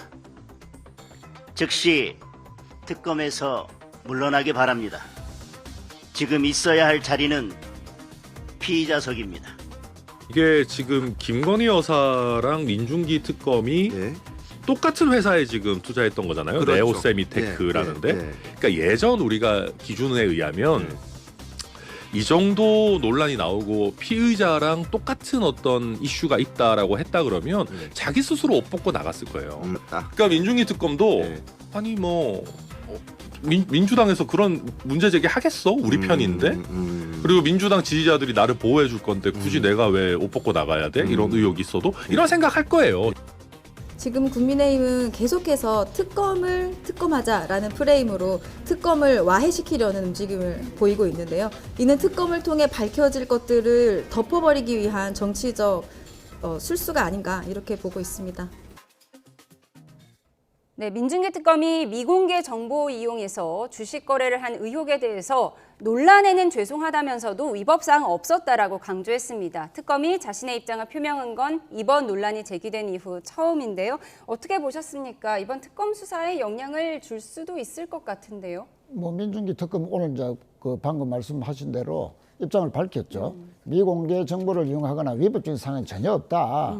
15년 전에 아는 지인의 소개로 3천만 원 정도를 주식을 샀고 그 뒤에 조금 차익을 남겼을 뿐이다 라고 해명을 했고요. 또 야권의 이런 사퇴 공세에 대해서는 전혀 일절 응할 생각이 없고 특검의 소임을 다 하겠다 하는 그런 의지를 밝혔는데 실제 야권에서 민중기 특검을 저런 식으로까지 압박을 하고 사퇴까지 이렇게 자꾸 공세를 취하는 것은 지금 현재 민중기 특검, 김건희 특검이지 않습니까? 여기서 지금 국민의힘에 불리한 여러 가지 수사들을 예를 들면 통일교와의 유착, 통일교의 아주 그에게 대선 자금에 유입된 거 아니냐. 이것은 어떤 한 개인 정치인의 정치자금법 위반 소재를 넘어서서 구조적으로 대선 자금이 당에 유입된 거 아니냐라는 의혹까지도 지금 수사를 앞두고 있는데 또 하고 있는 과정에서 이렇게 국민의힘에게 불리한 수사가 김건희 특검, 민중기 특검에 계속되자 이를 좀 더 뒤덮고 또는 정치적으로 공격을 해서 약화시키려는 의도로 민중기 특검을 흔들려는 의도로 하는 것 아니냐 하는 그런 이제 의구심을 우리는 강하게 가지고 있고요. 그런 의구심을 벗어나려면 과도한 정치 공세, 민중기 특검, 김건희 특검에 대한 흔들기 이런 것은 자제되는 것이 맞다. 저는 그렇게 생각합니다. 예, 그러니까 김건희 씨 의혹을 수사하는 민중기 특검이 민특검이 특정 주식을 샀다 팔았다 했는데 미공개 정보를 이용했다는 의혹이고요. 그 주식이 김건희 씨가 또 샀다 팔았던 주식과 동일한 주식이어서도 논란이 되는 것 같습니다. 사실은 김건희 여사가 네오세미테크 주식을 사서 매각했다고 해서 만약에 문제가 있었으면 그 공소장에 포함돼서 재판에 넘겼겠죠. 근데 특검은 오히려 그것은 피해갔습니다. 왜냐하면 김건희 여사보다도 민중기 특검 이분이 지금 조사를 받고 처벌을 받아야 될 상황이거든요. 이 내용이요 그렇게 복잡한 내용이 아니에요. 그 네오세미테크라는 상장 폐지된 회사가 있었는데 이 회사의 대표가 오 모 씨입니다. 이분이 대전고등학교, 서울대학교 출신이에요. 근데 민중기 특검도 대전고등학교, 서울대 동기동창입니다. 그리고 여기에 또 동기동창이 몇 명 더 있었는데 금감원장, 뭐 부원장 이분들도 있었다고 하고 양재택 변호사라고 그분도 있었다고 해요. 근데 이분들이 몽땅 네오세미테크 주식을 사요. 그 비상장 주식을요. 그리고 나중에 상장을 하고 10개월 만에 이 거액의 그 부실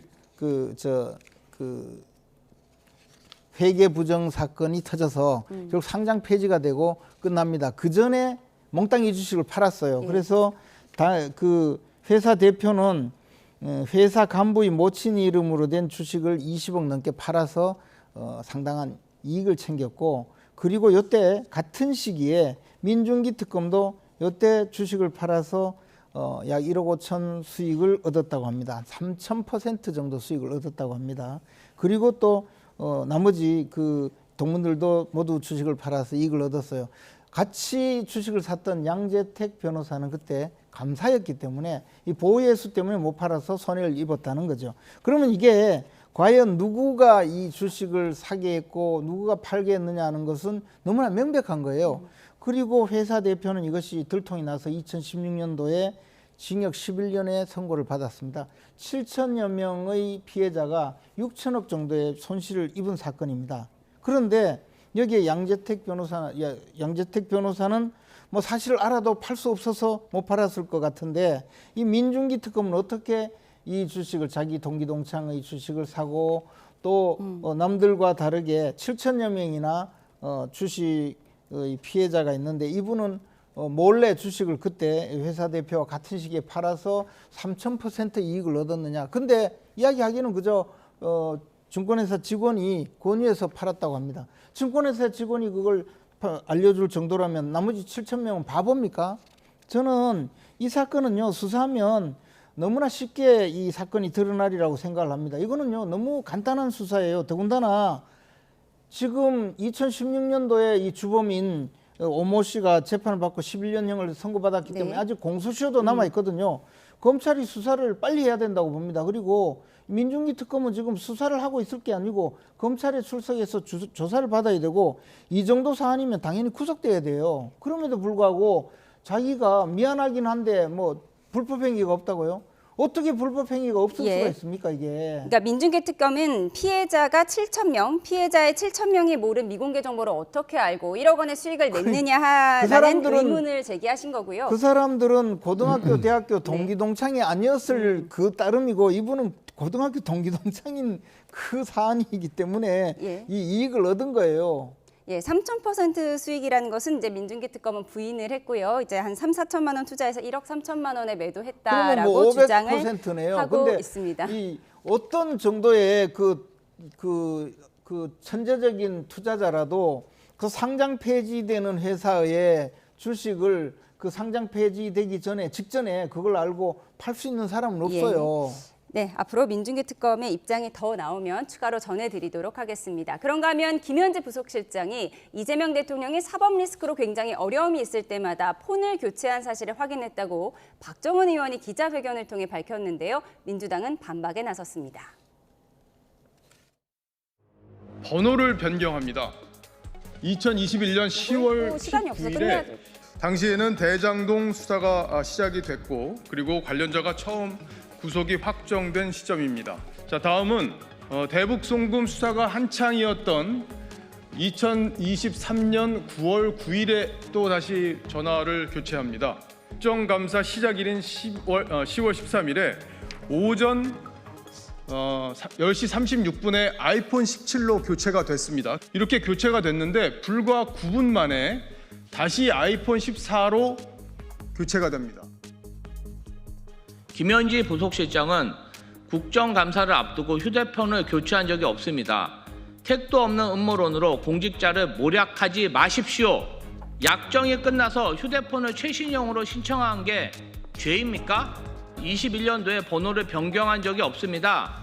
고발로 진실을 명명백백하게 가리고 책임을 묻겠습니다. 그런데 특정 시점에 휴대전화를 교체한 의혹, 앞서 민주당이 지기현 판사에게도 제기한 바가 있는데요.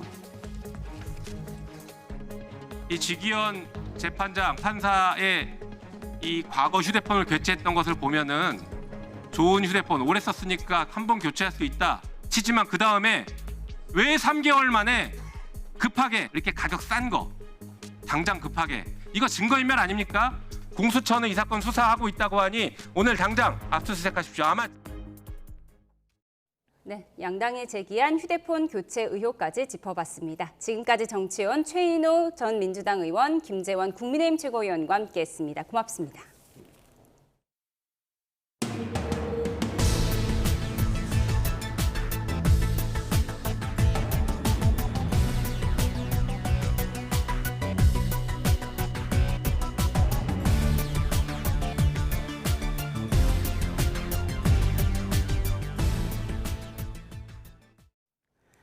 오늘 아침 서울을 비롯한 내륙 곳곳의 기온이 한 자릿수로 떨어지면서 초겨울 추위가 찾아왔습니다.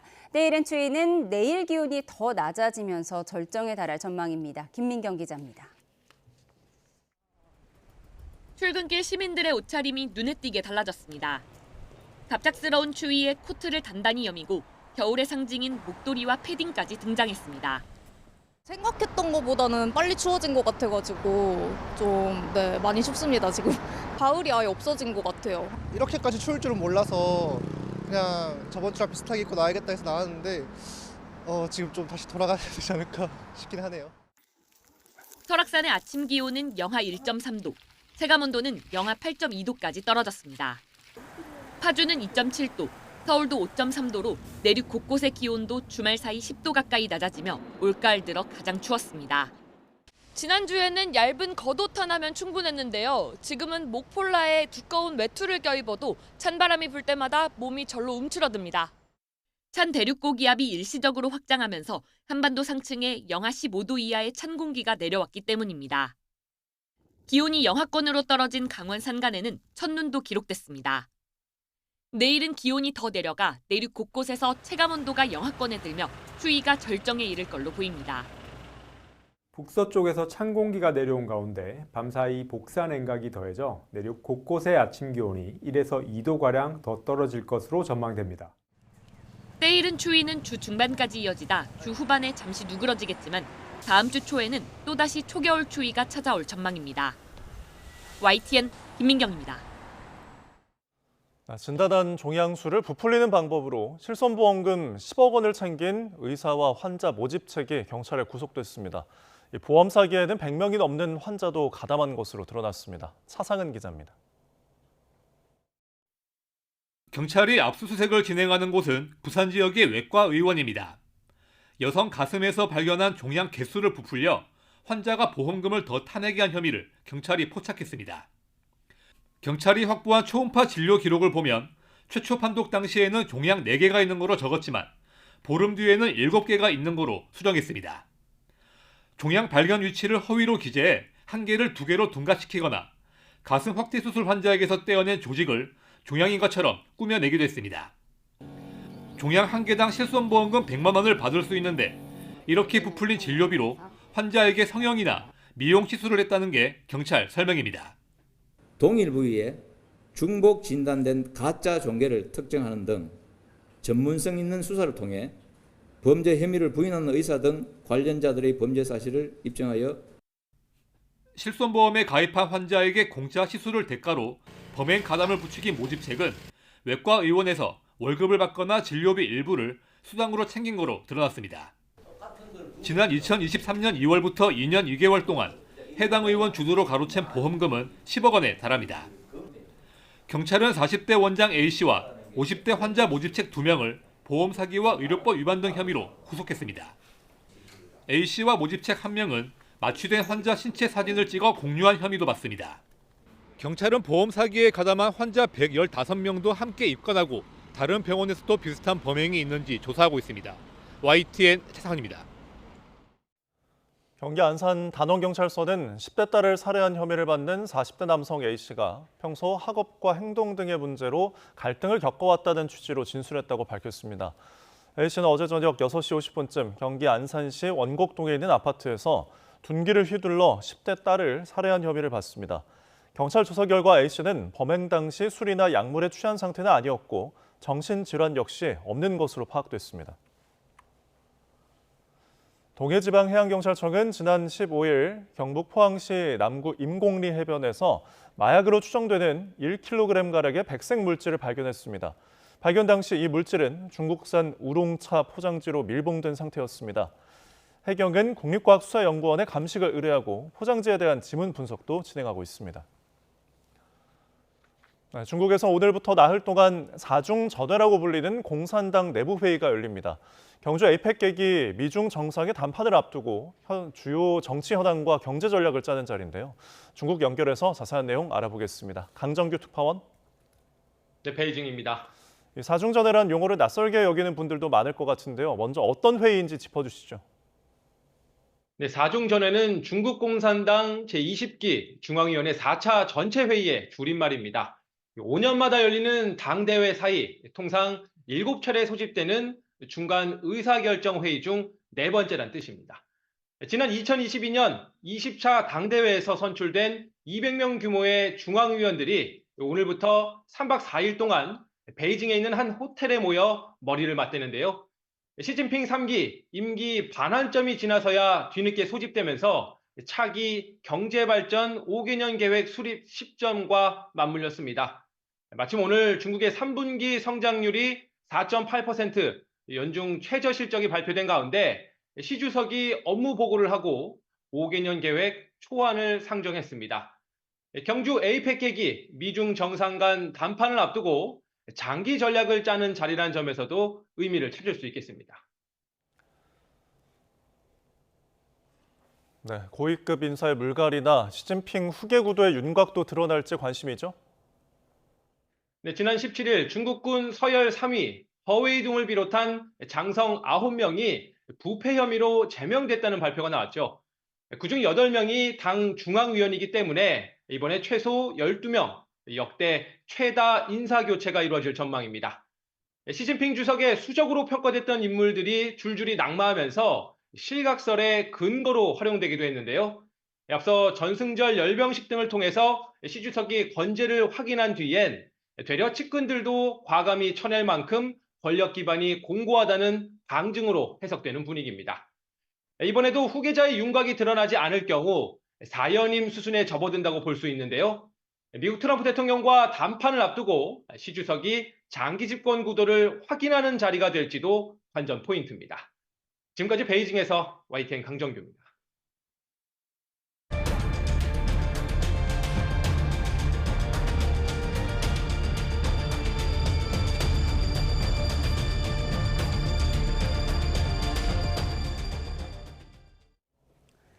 대전과 충남경찰청으로 압송된 캄보디아 범죄 조직 한국인 피의자 46명의 영장 심사가 진행되고 있습니다. 피의자 신문이 끝나면 구속 여부는 오늘 오후 늦게부터 순차적으로 결정됩니다. 현장에 취재기자 나가 있습니다. 오승훈 기자. 네, 대전지방법원 홍성지원에 나와 있습니다. 네, 지금 피의자들에 대한 영장 심사가 진행되고 있죠. 네, 그렇습니다. 캄보디아에서 송환된 피의자들에 대한 구속 전 피의자 신문이 이곳 대전지방법원 홍성지원에서 오늘 오전 10시부터 시작됐습니다. 오늘 이곳에서 영장 실질 심사를 받는 인원은 충남경찰청으로 압송된 피의자 45명입니다. 현장에서는 오전에 신문을 마친 피의자들이 법원을 빠져나오는 모습을 확인할 수 있었는데요. 이들은 지난 18일 압송돼 충남경찰청 관할경찰서 5곳 유치장에 입감돼 각각 수사를 받았습니다. 오전에 영장 실질 심사를 받은 인원은 홍성과 보령, 서산경찰서로 이송된 피의자 24명입니다. 천안 동남경찰서와 공주경찰서에 있던 나머지 피의자 21명에 대해서는 오후 2시부터 피의자 신문이 진행됐고 방금 전 빠져나가는 모습을 현장에서 볼 수 있었습니다. 대전경찰청으로 이송된 피의자 1명에 대해서도 구속영장이 청구됐는데요. 해당 피의자에 대한 구속 전 피의자 신문은 오후 2시 30분부터 대전지방법원에서 별도로 진행됐습니다. 네, 이번에 국내로 송환된 한국인 피의자 중 상당수가 충남경찰청에서 수사를 받는다고요? 네, 그렇습니다. 국내로 송환된 한국인 피의자 64명 중 70%에 해당하는 현재 45명이 현재 충남경찰청에서 수사를 받고 있습니다. 경찰 관계자는 충남으로 45명이 압송된 이유에 대해 충남경찰청에서 이미 수사 중이던 픽싱 범죄와 연관된 피의자들이 많다고 설명했습니다. 또 캄보디아 범죄 수사와 관련해 충남경찰청이 집중 수사관서로 지정된 이유도 마찬가지인 것으로 알고 있다고 전했습니다. 앞서 이들은 투자 리딩방과 보이스피싱, 노쇼 사기 등에 가담한 혐의로 캄보디아에 구금돼 있다가 지난 18일 추방됐습니다. 한국인 피의자 모두 전세기를 타고 국내로 송환됐는데요. 경찰은 사전에 구속영장을 발부받았기 때문에 이들에게 미란다 원칙을 고지하고 기내에서 피의자 신분으로 체포했습니다. 지금까지 대전지방법원 홍성지원에서 YTN 오승훈입니다. 캄보디아에서 고문 끝에 숨진 우리 대학생에 대한 한국과 캄보디아 공동 부검이 진행됐습니다. 경찰청은 현지 시각으로 오늘 3시간 동안 캄보디아 프놈펜에 있는 턱틀라 사원에서 한국 측 6명과 캄보디아 측 6명이 참여한 공동 부검을 진행했다고 밝혔습니다. 경찰은 부검 과정에서 시신 훼손은 없었던 것으로 확인했고 정확한 사인은 앞으로 국내에서 예정된 조직 검사와 약동물 검사, 양국에서 진행 중인 수사 결과 등을 종합해서 확정할 예정이라고 말했습니다. 서울경찰청이 캄보디아 현지 범죄 조직의 유인형 불법 구인 광고에 대해 구인구직 사이트 운영 주체까지 방조죄 적용을 검토하며 적극 수사에 나서겠다고 밝혔습니다. 박정보 서울경찰청장은 오늘 사이트 운영자들에게도 불법 광고와 관련한 정보를 사전 제공해 자체적으로 자정할 수 있도록 하고 이를 알고도 게시하면 운영자도 방조범으로 보고 조치할 계획이라고 설명했습니다. 박 청장은 그동안은 유인 광고 게시물을 삭제, 차단하는 정도였다면 앞으로는 광고 게시자에 대해서 계좌와 IP를 추적해 적극 수사할 생각이라고 말했습니다. 인신매매와 감금 등 범죄 혐의로 국제사회 제재 대상에 오른 캄보디아 프린스 그룹의 자금 912억 원이 국내 금융사의 캄보디아 현지법인 계좌에 남아있는 것으로 확인됐습니다. 강민국 의원이 금융감독원으로부터 제출받은 국내 은행 중 캄보디아 프린스 그룹 간 거래 내역에 따르면 국민은행이 566억 5,900만 원, 전북은행 268억 5천만 원, 우리은행 70억 2,100만 원, 신한은행은 6억 4,500만 원의 예금이 각각 남아있는 것으로 나타났습니다. 범죄 연루 가능성이 있는 자금이 순환하고 있는 만큼 금융당국의 실태 파악과 대책 마련이 시급하다는 지적이 나오고 있습니다. 캄보디아에서 송환된 범죄 피의자 64명 대다수에 대해서 구속영장이 청구됐습니다. 네, 캄보디아 현지에선 고문으로 숨진 우리 한국인 대학생에 대한 부검도 진행이 됐는데요. 앞으로 관련 수사가 어떻게 진행될지 김은건 YTN 해설위원과 함께 짚어보겠습니다. 어서 오십시오. 안녕하세요. 네, 지난 주말에 전세기를 타고 캄보디아에서 피의자 64명이 이제 송환이 됐는데 그중에서 이제 대부분이 구속영장이 신청됐습니다. 이제 구체적인 혐의가 정리가 된 걸까요?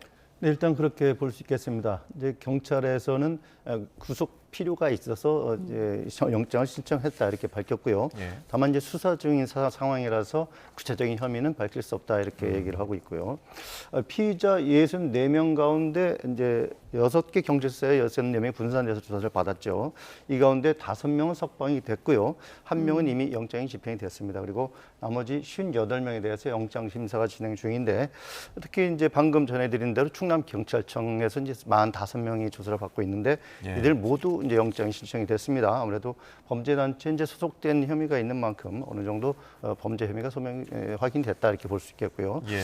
이들이 이제 웬치라고 불리는 이제 캄보디아 범죄단지에서 이제 보이스피싱 그리고 로맨스 스캠 그리고 주식 리리병 사기 등의 범죄에 가담 혐의를 받고 있죠.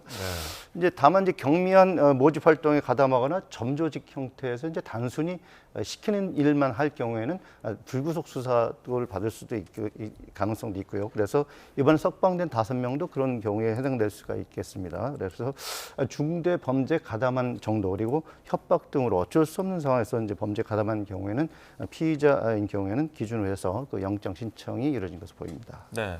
이 대다수의 피의자에 대해서 이제 검찰이 영장을 청구를 했는데 지금 경찰이 신청한 한국인에 대해서 서부지방검찰청이 반려를 했어요. 이건 좀 어떤 경우인가요? 네, 그 서울 서대문 경찰서에서 이제 영장 신청한 사례인데요. 이른바 피싱 사기에 연루된 혐의를 받고 있는 사람입니다. 그래서 이 사람이 리딩방 투자에 자신의 계좌를 제공한 것으로 알려진 인물인데 경찰이 이제 단순 가담 이상의 혐의 역할을 했다 이렇게 해서 이제 영장을 신청했는데 검찰에서 이제 그 영장을 청구하지 않고 반려를 했습니다. 출국 경위 그리고 범행에 계좌가 사용된 경위 그리고 감금된 이후에 캄보디아 대사관에 이제 도움을 요청을 했고요. 그리고 현지 경찰에 신고해서 구조됐다가 이제 감금됐다 송환됐다 이런 점 등을 감안해서 영장을 청구하지 않았다 이렇게 설명을 했습니다. 조금 전에 설명드린 그런 이유로 해서 이제 불구속 수사가 되는 거고요. 다만 이제 검찰이 영장을 청구한 다른 58명에 대해서는 대부분 이제 영장이 청구될 가능성이 높다는 게 대체적인 관측입니다. 해외 범죄 조직에서 역할을 수행을 했고 또 범죄단체 비호 아래 이제 비밀리에 활동을 했기 때문에 증거 인멸 그리고 도주 가능성이 크다는 거죠. 그리고 이제 납치 폭행에 또 가담을 하거나 자금을 수거하거나 이제 세탁하는 여러 나라와 관련된 그런 범죄의 경우에는 국제적으로 중대 범죄로 규정이 되어 있습니다. 그래서 사안이 매우 심각한 거죠. 그래서 구속 요건도 충족이 되는 상황이죠. 다만 이번 사안 자체가 매우 복잡합니다. 이제 송환 피해자가 가해자이기도 하고요.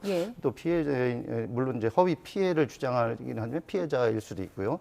결국 앞으로 이제 추가 수사를 통해서 이런 가해와 피해 부분 그리고 적극 가담 여부 이런 것들을 정확하게 가려낼 필요가 있어 보입니다. 네, 말씀하신 것처럼 우리 국민을 상대로 돈을 뜯어낸 가해자인지 아니면 100% 속은 피해자인지 이걸 구분하기 쉽지 않은 상황에서 지금 수사가 이루어지고 있는 건데 캄보디아 경찰이 일부 범죄 증거물을 넘겨주긴 했지만 우리 경찰이 직접 가서 현장을 수사할 수 없는 상황이잖아요. 이 증거의 신빙성은 어느 정도로 봐야 할까요?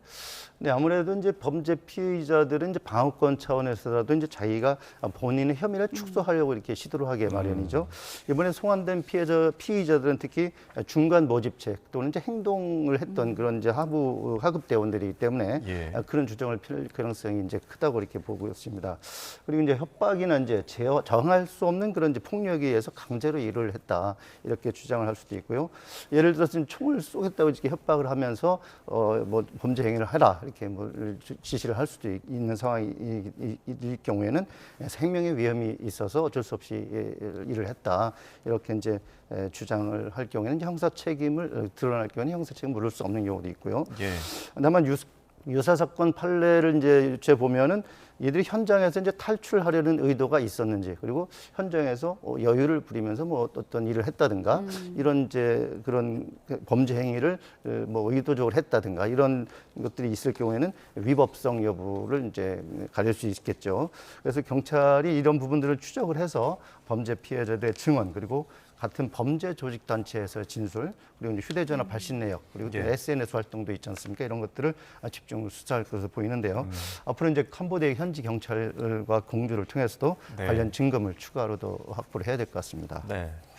이런 가운데 오늘 이제 우리나라 경찰 그리고 캄보디아 경찰 수뇌부끼리 양자 회담을 진행을 했잖아요. 네. 그런데 의제가 어쨌든 양국의 협력 방안이 굉장히 또 중요한데 그 코리안 데스크에 대한 설치는 좀 어려운 건가요?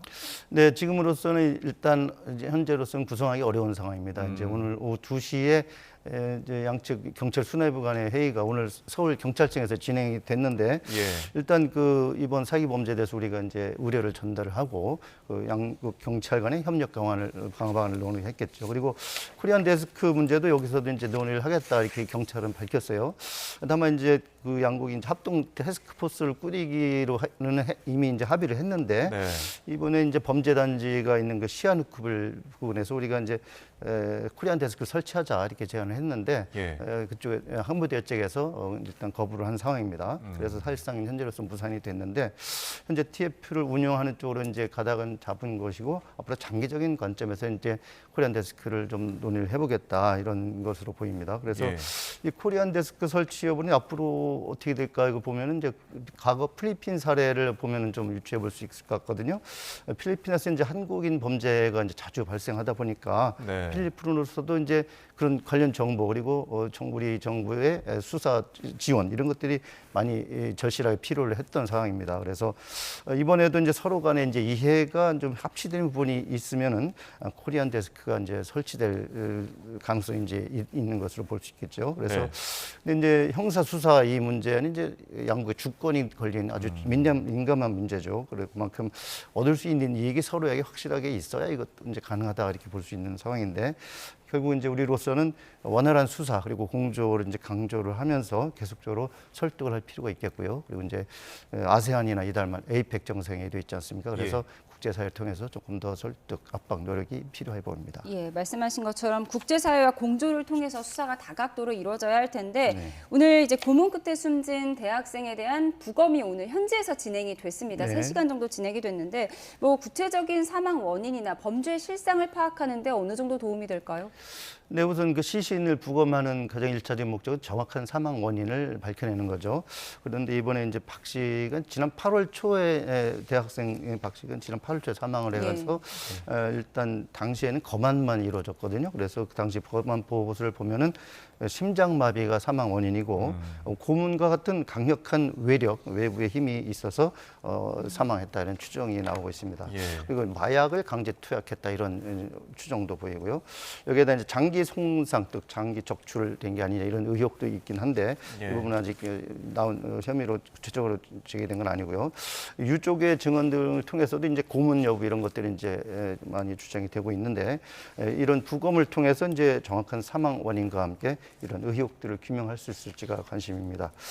특히 이미 사망한 지 한 석 달 가까이 지나서 시신이 제대로 보존됐을지가 이게 이제 큰 우려가 있었는데 조금 전 경찰이 이제 밝혔는데 그 시신 훼손은 없었다 이렇게 밝혔죠. 그리고 앞으로 이제 국내 조직 검사를 하게 되면은 고문 여부 그리고 구체적인 사망 원인도 이제 밝혀질 수 있을 것으로 기대가 됩니다. 박 씨는 지난 7월에 이제 통장을 비싸게 사준다는 그런 모집 회사에 속아서 캄보디아를 갔다가 이제 8월 초에 숨지체 발견이 됐죠. 그래서 이번 부검을 토대로 해서 이번 범죄 실체적 진실에 접근할 수 있는 실마리 마련될지 주목이 됩니다. 이번 캄보디아 이 사태와 관련해서 굉장히 언론들도 많이 다루고 있어요. 이슈가 되고 있지 않습니까? 그런데도 최근까지도 이 캄보디아에 출국하려는 청년들이 계속 많다고 해요. 뭐 제지당했다는 소식도 계속 들려오고 있는데 뭐 지금 피해자가 알려진 것보다 더 많을 수도 있다고 하는 상황인데 심각한 거죠 지금? 네, 그렇습니다. 지금 이제 정부가 일단 캄보디아 그 스캠 사기에 연루된 한국인이 한 1,000명 남짓 된다 이렇게 이제 공식적으로 밝히긴 했는데 오늘 공개된 이제 법무부 자료를 보면은 실제 가담 인원이 더 많을 것이다 이런 추측이 나오고 있습니다. 지난 2021년만 해도 그 출국자와 입국자 사이 그 편차가 113명, 100여 명에 불과를 했는데 2022년부터 3년 동안은 2,000명에서 3,000명대로 폭증을 했습니다. 그러니까 출국은 많이 했는데 입국자는 얼마 없다는 거죠. 2,000명에 3,000명이 캄보디아에 있다는 거죠. 그래서 캄보디아로 출국한 한국인 수가 매년 이제 수천 명씩 귀국하지 않았다는 건데 이게 태국이나 베트남 등 임적국을 통해서 가는 경우까지 보면 더 이제 수가 늘어날 수도 있는 겁니다. 특히 이제 현지 범죄 조직에 감금되거나 폭행 고문 등으로 사망한 한국인도 결국은 알려진 것보다 훨씬 많을 것이라는 현지인들의 이제 증언도 나오고 있고요. 그래서 이제 현재 일부 범죄 단체는 이제 자체 소각정도 있고 이제 국경지대에서는 이제 장기 매매도 이루어지고 있다 이런 증언도 나오고 있는데 일부 조직들은 국경지대로 이미 이제 이동하고 있다 이렇게 이제 추적을 피하고 있다는 증언도 나오고 있습니다. 따라서 이제 개별 출입국 기록 그리고 영사와 경찰 자료를 정부가 차원에서 전면 재조사를 해서 복귀하신 출국자에 대한 재검증이 필요한 상황이고요. 근본적으로 이런 그 피해를 막기 위해서는 어떤 고액 알바 사기 피해 이걸 막고 또 이에 가담하지 않도록 유도하는 그런 노력이 필요해 보입니다. 예, 그리고 경찰이 캄보디아 범죄단체 배우로 지목된 프린스 그룹의 국내 활동에 대해서도 수사를 시작하고 전담팀을 꾸렸는데 어디에 집중을 해서 수사하게 될까요? 네, 일단 아직은 이제 그 전체적인 그 내용이 구체적으로 나온 건 없습니다. 오늘 이제 박정보 서울경찰청장이 이제 간담회에서 밝힌 내용인데 일단 그 프란스 그룹의 국내 활동과 관련해서 이제 관련된 첩보를 이용해서 이제 수사를 계속 하겠다 이런 설명입니다. 결국은 아직 사실관계를 이제 확인하는 수준이기 때문에 구체적인 범죄 혐의가 드러나면은 그때 가서 내사나 수사에 착수할 예정이라고 하는데 이 프린스 그룹은 이제 캄보디아 최대 범죄 단지로 꼽히는 그 태자 단지를 운영했죠. 그래서 조직적인 임신 매매 그리고 불법 감금 범죄의 배후로 알려져 있죠. 그래서 최근 이제 서울 강남의 국내에서도 이제 사무실을 차리고 활동했다는 그 의혹이 제기가 됐고 조금 전 보도했듯이 프린스 그룹의 자금 912억 원이 이제 국내은행 등 국내 금융사 캄보디아 현지 법원에 이제 계좌에 남아 있는 것으로 밝혀졌죠. 그래서 이런 부분들을 이제 전체적으로 좀 더 추적을 하면서 수사를 하게 될 텐데 그 프린스 그룹 천재 회장이 이제 캄보디아에서 범죄를 주도한 혐의로 이제 영국과 미국의 이제 제재를 받지 않았습니까? 그래서 현지 매체에 따르면 이제 그 이후에 천재 회장 행방이 모연하다, 실종된 게 아니냐 이런 얘기도 나오고 있습니다. 결국 중국 당국도 이미 이제 2020년부터 이 부분에 대해서 이제 특별수사팀을 구성해서 수사를 하고 있는 것으로 알려지고 있는데 국제사법공조 통해서 프린스 그룹과 천재 회장의 실체 얼마나 드러날 수 있을지도 관심이라고 할 수 있겠습니다. 알겠습니다. 캄보디아와 관련한 수사 김은권 YTN 해설위원과 함께 이야기 나눠봤습니다. 고맙습니다. 고맙습니다.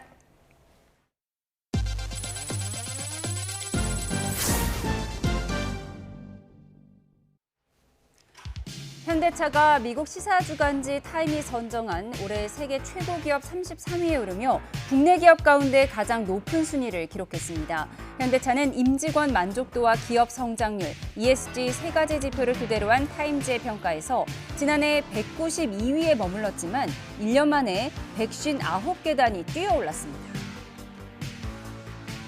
지난 17일 취임한 정기선 HD현대 회장이 임직원 모두가 한뜻으로 뭉쳐 HD현대그룹이 인류의 미래를 개척하는 역할을 할 수 있도록 전력을 다하겠다고 밝혔습니다. 정 회장은 임직원들에게 보낸 사내 메일에서 미중 패권 경쟁과 경기 침체 등 당면한 경영 환경이 매우 엄중하다면서도 모두 함께한다면 주어진 책임과 의무를 완수할 수 있을 것으로 확신한다고 말했습니다. IBK 기업은행이 지난 18일 서울 마포구 난지 한강공원 젊음의 광장에서 총 10,000명의 고객을 초청해 2025 입크 페스티벌을 개최했습니다. 입크 페스티벌은 지난 2023년부터 매년 개최되는 기업은행의 대표 브랜드 축제로 올해는 태양과 BY, 권은비와 애쉬아일랜드, 김하온과 카모, 폴 블랑크 등 힙합 아티스트가 대거 출연했습니다. 크라운 혜태저가가 주최하는 국악 공연 창신제가 올해로 20회를 맞았습니다. 지난 17일부터 19일까지 서울 세종문화회관에서 열린 20회째 공연은 지난해에 이어 백제 노래 정읍사에서 기원한 수제천을 현대적으로 재해석한 무대로 구성됐습니다. 내일도 초겨울 같은 추위가 이어지겠습니다. 내일 서울 아침 기온은 4도로 하루 만에 또다시 올가을 최저 기온을 경신하겠고요. 낮 동안에도 종일 찬바람이 불면서 쌀쌀하겠습니다. 급격히 추워진 날씨에 면역력이 떨어지기 쉬운 만큼 보온에 신경 써주시기 바랍니다. 추위 속에 내륙 일부 지역에서는 서리가 내리거나 얼음이 어는 곳이 있겠고요. 동해안 지역은 오락가락 비가 이어지는 가운데 너울성 파도도 높게 일겠습니다. 내일 아침 기온 살펴보겠습니다. 내일 서울 아침 기온 4도, 강릉 9도, 대전은 6도로 출발하겠고요. 낮 기온도 보시면 서울이 15도, 광주 16도, 대구는 18도가 예상됩니다. 당분간 동해안 지역은 동풍의 영향으로 비가 자주 내리겠고요. 이번 주 때이른 추위가 이어지다 주 후반에는 잠시 예년 기온을 회복할 전망입니다. 날씨였습니다. 이상으로 월요일 뉴스원 마치겠습니다. 함께해 주신 여러분 고맙습니다.